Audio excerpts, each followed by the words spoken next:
Welcome to another episode of One on One with Mitch Lafon. Joining me this week from the Ramones, the one, the only, Marky Ramone.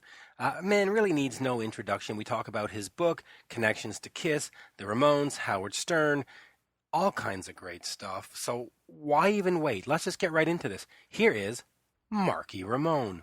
We are talking to the one, the only Marky Ramone of the Ramones. The book is called Punk Rock Blitzkrieg, My Life as a Ramone. Marky, pleasure to speak with you again. Thanks. It finally came out in softcover, so I guess it did pretty well to get to that point because the book companies usually do that. So I'm very proud of that.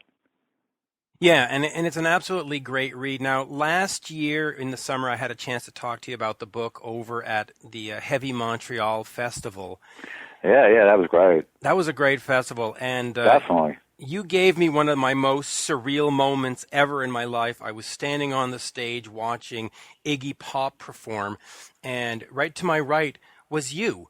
And I was like, here I am standing on the stage with a Ramone and Iggy Pop. Okay, I can live with that. That's pretty decent. Talk to me a little bit first, before we get into the book, about the shows that you do, because you're still out there. You've got Andrew WHK with you.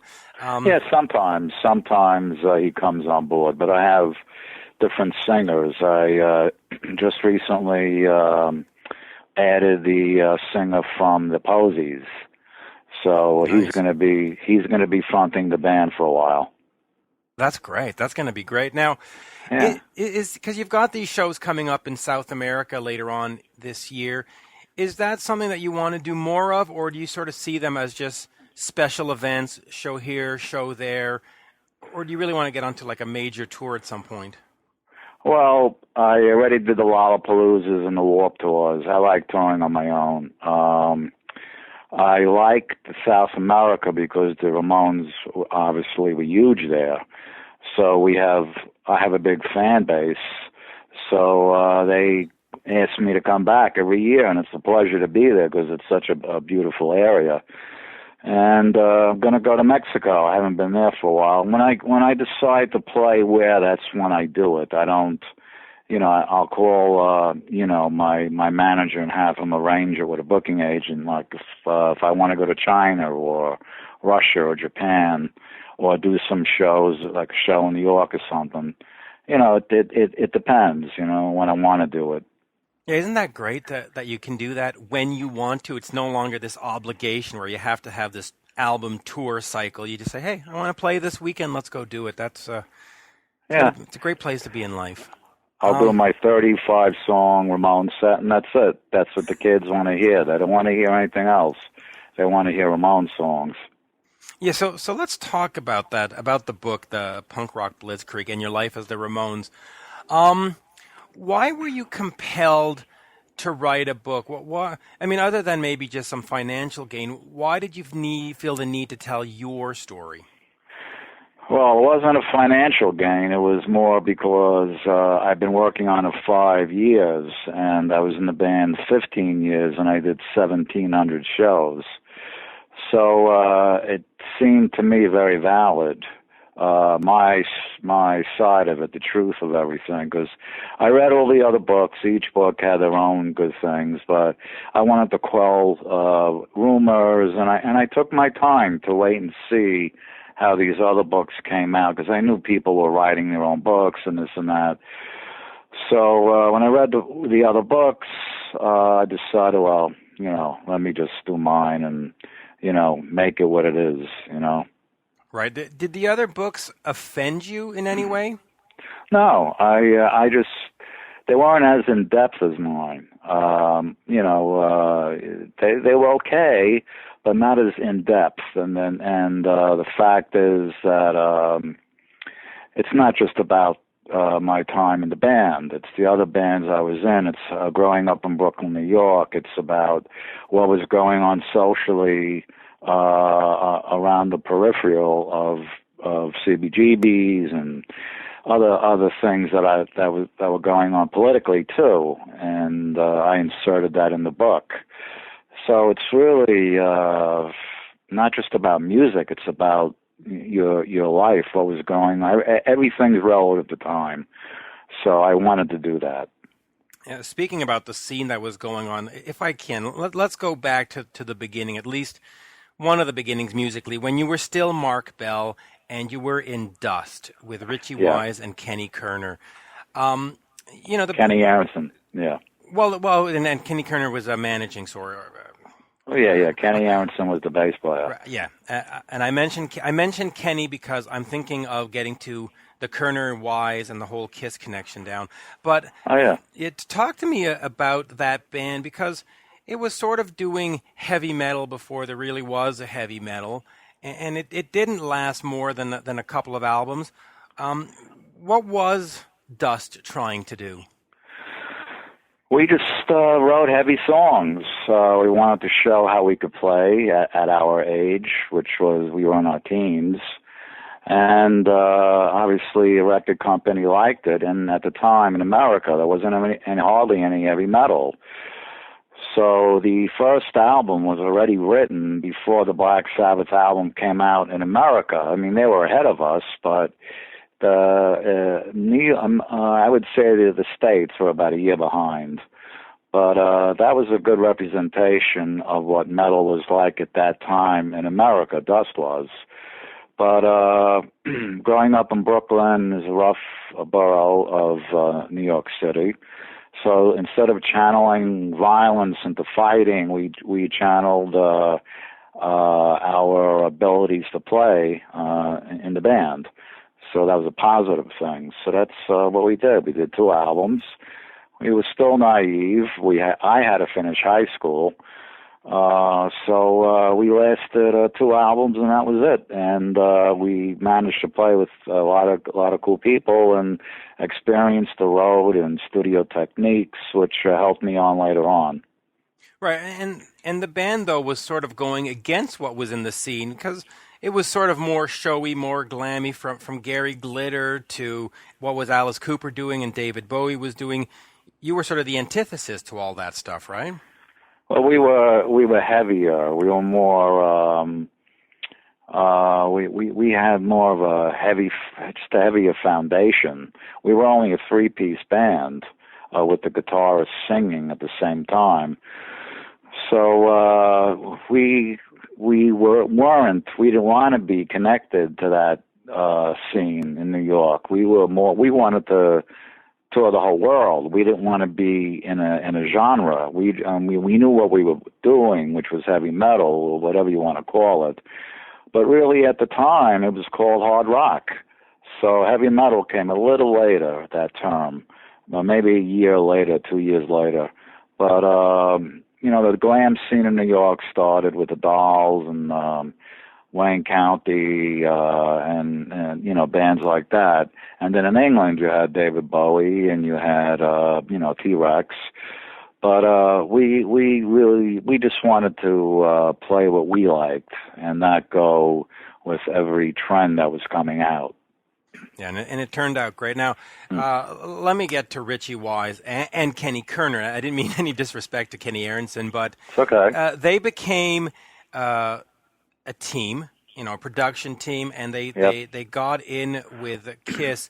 Were they always sort of interested in that side of it? But while Dust was going on, were there conversations of, hey, we need to go do something else? We're not meant for this musician stuff? No, we just broke up, and then because they did produce the second Dust album, they got the opportunity through a cassette they found, presented it to Neil, and it was Kiss. So Neil commissioned them to produce the first 2 Kiss albums. So it was that simple. Richie found it quite interesting to produce. So that's all he wanted to do. So at that point, and so did Kenny Kerner. Kenny Kerner didn't play an instrument. So it was a good combination of talent. It really was. Were you at all around the Kiss camp at that time? Or once you left Dust, they did their thing and you went and did, I guess, Estes? Oh, yeah. I went out on my own. I gave Kiss... we gave Kiss our tour manager, which was JR at the time, And my drum roadie I gave to Jerry Nolan from the Dolls. When I auditioned for the Dolls, I didn't need him because Dust just broke up. But with Estes, I did that because Columbia gave me a really outrageous amount of money to do it. Obviously, somebody there liked my drumming, and so did the band when they heard the Dust drumming. But the opportunity of hanging out and having Andrew Oldham, who was the first Rolling Stones producer, produce that album, that was the icing on the cake. That's what made me really want to do that album. And it was a good album, but not my kind of music. But I respect what they did. They were very good for what they did. But I didn't want to stay in the group, and I left, I think, after 8 months, and that was it. Yeah, and then you went on and did, if I get the name right, the Voidoids, right? Richard Hell and the Voidoids. Yeah, and of course, so that brings you to the Ramones. After Dust and Estes and all that, were you sort of lost, or were you sort of looking for a band? How did you get yourself into a position to get the Ramones gig? Well, after Estes, 74 came around, and I started hanging out at CBGB's in Max's, Kansas City. So I started applying with Jan County for a while, and then I was at Max's, Kansas City, which was CBGB's competition at the time. Richard Hell approached me because he just left the Heartbreakers, Johnny Thunder's Heartbreakers, and from the New York Dolls. And he wanted to form a group. I go, okay, well, let's get this together and see what we can do. Let's see how it sounds. Because I knew of Richard already, and I know he was playing with Johnny and Jerry and I guess Billy. And he just wanted to go out on his own, and that was it. Then we arranged a rehearsal. Bob was there. And it worked. And then we got Ivan Julian, and we did the Blank Generation EP, and then we did the whole album. And then it became a New York anthem for the punk scene at that time in '76. So it was that easy. And then we toured with The Clash in England a little later for 4.5 weeks. And then when we came back, Richard didn't want to tour anymore because he was dope sick and he wasn't able to cop properly, his heroin. So he did have a dope problem, and it affected. I guess it just affected his personality, his anxiety. But he's straight and sober now, which is great. But at the time, that was the reason. So when we got back, he didn't want to tour. I did. So then Tommy, after 3.5 years in the group, didn't want to play anymore with the group. He just wanted to produce. He just didn't want to. So I said, then Tommy, you sure you want to do this? He goes, yeah, I can't tour in the van anymore, and I just want to be behind the other side of the glass. So then, because they used to come see Dust before they were the Ramones in the Village when we played there, they liked Dust. So I didn't know them then, but when I met them at CBGB's,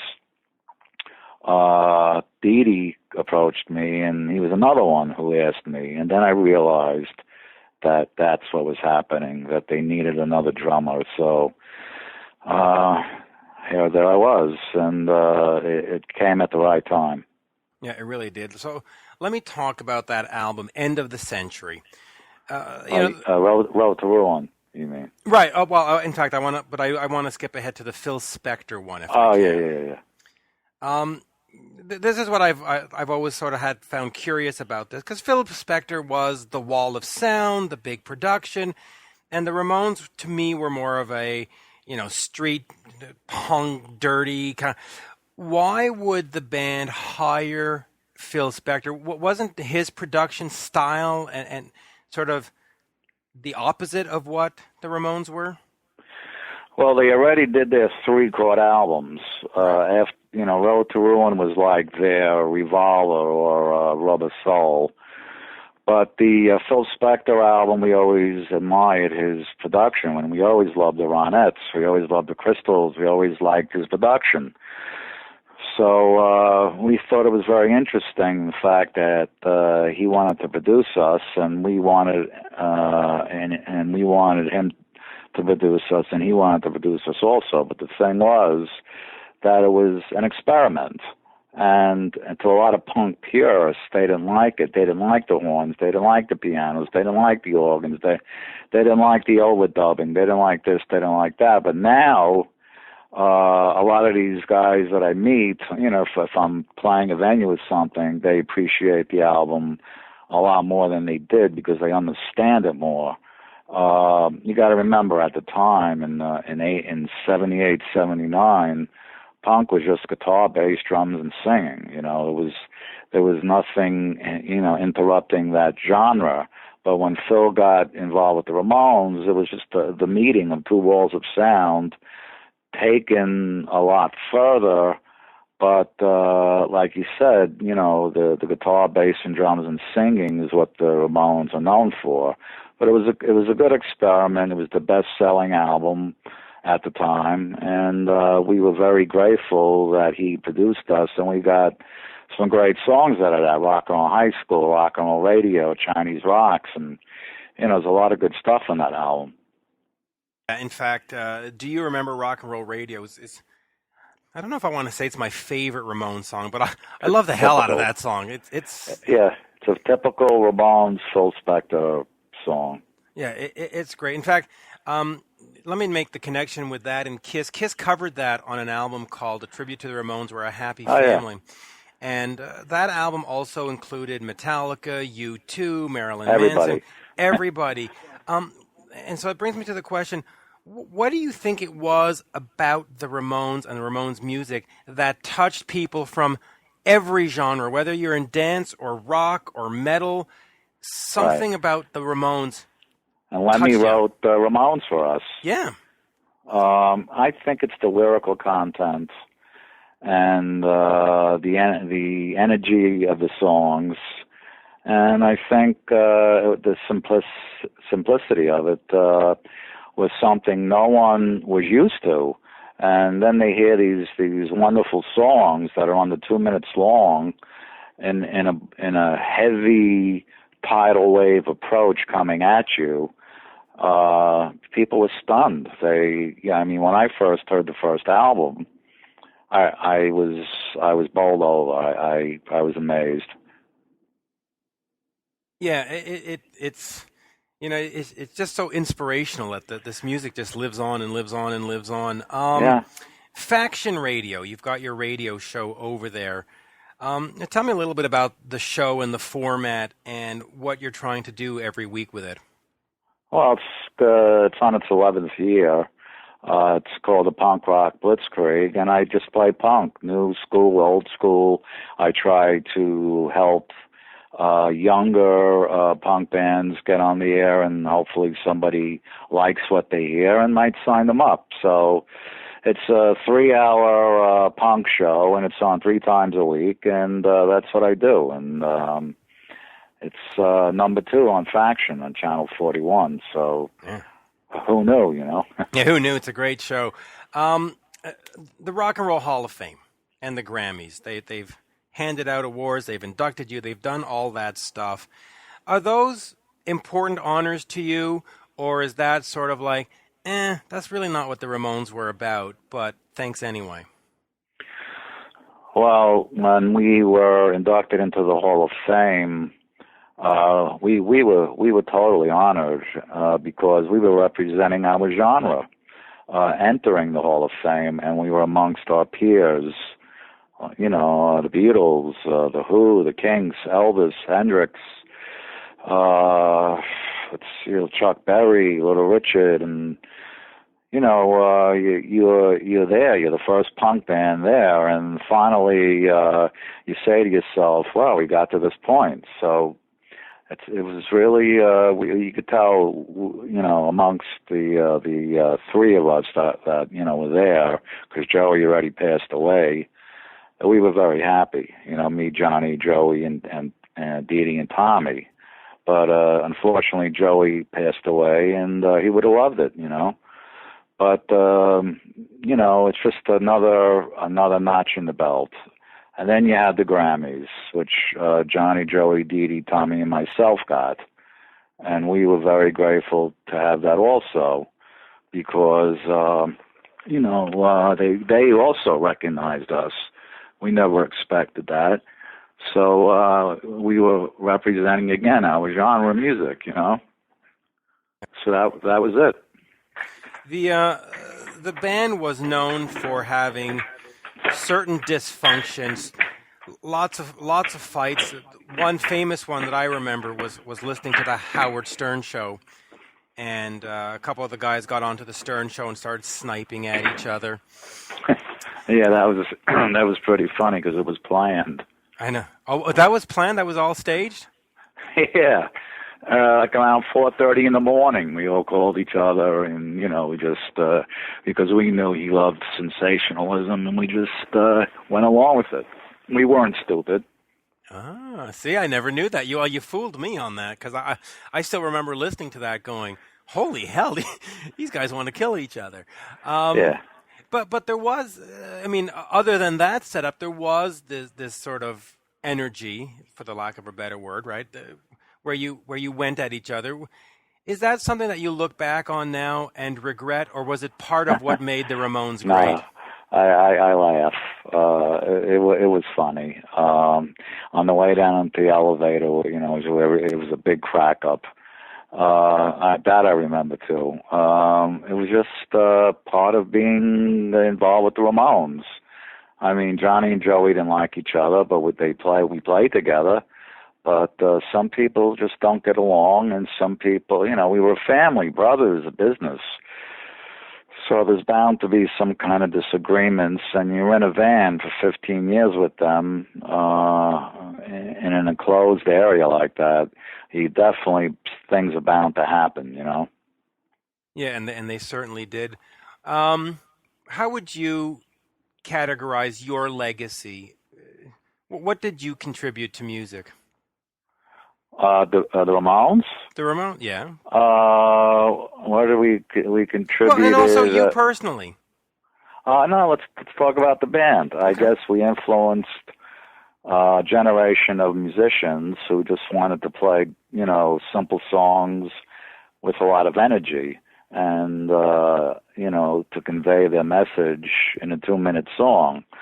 And I think that's what we did, and I think we ended at the right time. Me, Johnny, and Joey in '94 decided to stop in '96. So I think that was the legacy that we left behind. It's definitely a great legacy. The last thing that I'll touch on is the video clip that went up on YouTube not too long ago, the "I Want My Beer" animated video. Talk to me a little bit about that and what that concept was behind that. Well, I wrote the song with my singer at the time, and it's just and I was solo when I wrote it, so it was pretty funny. But I just thought of just somebody, wanting to have a fun night, drinking beer with his buddies, and you see it everywhere. Clubs, you see it in venues, you see it on TV, commercials. So that's what kind of gave me the inspiration to write that song. In terms of new music, are there plans for anything else coming up? Yep, I just recorded 6 songs. Okay. I'm not going to say the names of them because they're other people's songs, but I Ramones them up, and I'm going to have different well-known singers on each track in a lot of different countries and different languages, but I'm going to keep the basic tracks. They're very Ramones-ish, and obviously I play on them, and they're going to be probably around in May or June, around there. A covers album or just songs that other people wrote? They're covers. Oh, great! But they are songs you wouldn't expect. that's why I chose them. So you're doing like "I Was Made for Loving You" by Kiss, right? No, not from that genre. Music, Not from that genre. Marky, always a pleasure. Thank you. All right, thank you. And have a good one. Cheers. And there you have it, folks, my interview with Marky Ramone of the Ramones. Check out his book. Check me out on Twitter at Mitch Lafon and on Facebook at one-on-one Mitch Lafon. Thank you for listening, and there you go. Bye for now.